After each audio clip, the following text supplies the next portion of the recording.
Hello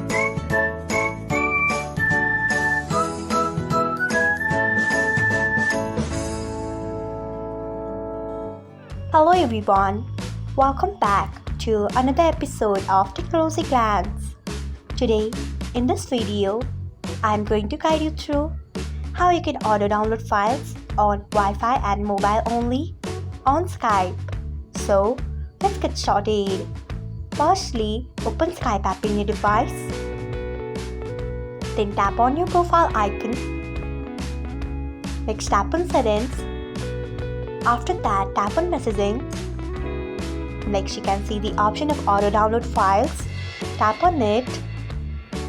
After that, you can see the option of Wi-Fi and mobile. Tap on it.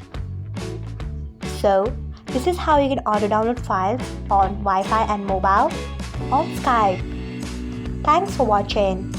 If you found this guide helpful, we would love it if you hit the thumbs up button below. We upload great new tech tutorials like this one every day, so do not forget to subscribe to our channel and hit the bell icon so that you'll never miss another update.